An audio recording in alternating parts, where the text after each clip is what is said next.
Brilliance Audio.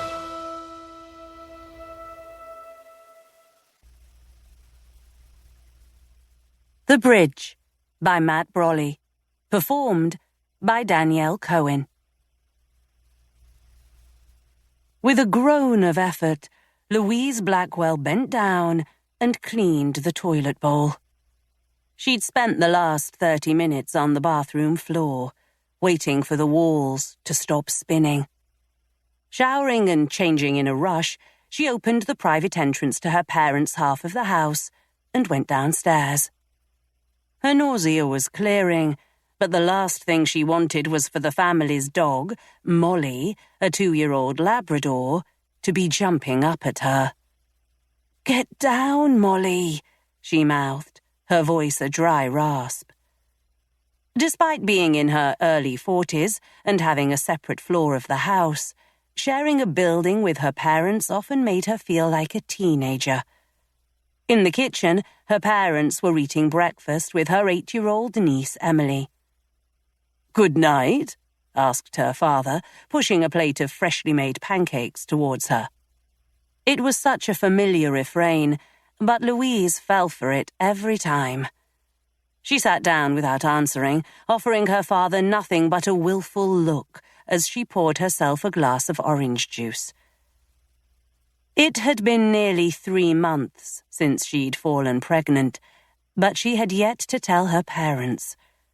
The only person who knew was the baby's father, her boyfriend and ex-colleague, Thomas Ireland. Louise had told herself it was too early to go public, but in reality she was scared about what would happen next. And most of that fear centered around the girl sitting opposite her. Her niece's beaming smile evident through a mouthful of uneaten pancake. Louise's parents had become Emily's guardians following the death of Louise's brother, Paul. Initially, they'd lived in Bristol, but her parents had struggled with Emily, and they'd decided to move in with Louise in the house on the outskirts of Weston-super-Mare.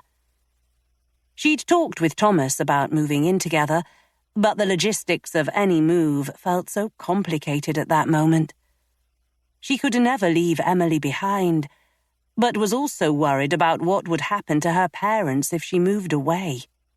Couple that with the responsibility of her work as a detective inspector in major crimes, and the fact that Thomas had a son of his own, Noah, from a previous marriage, and the situation became a mess that she feared would never unravel. She watched her father as she ate her pancakes. The lines around his mouth and eyes seemed more pronounced than ever, and there was a slight tremor in his hand as he held his coffee cup to his lips. The last few years had been testing for both her parents, although looking after Emily had given them a fresh lease of life. But such an arrangement couldn't last forever. The pregnancy was forcing her to consider things she'd rather not dwell on. The more she watched her father, the more she realized that soon her parents would struggle to look after Emily. If there was ever a time for her to consider adopting Emily, it was now. "We're ready to go when you are," said her mother, who'd been suspiciously quiet ever since Louise had arrived. It was the last day of Emily's school holidays, and they had a full day ahead of them. "I'm sorry, have you been waiting for me?" said Louise, wincing as she took a bite of her pancake. "Yes," said her mother, shooting her a withering look. "The day is getting away from us." "Understood," said Louise, getting to her feet, fighting the momentary dizziness. "Let me get my walking shoes and we can be off." Emily clapped her hands as she jumped down from the table, and 30 minutes later, they were walking through Whirlbury Woods, Molly and Emily running ahead, delighting in one another's company.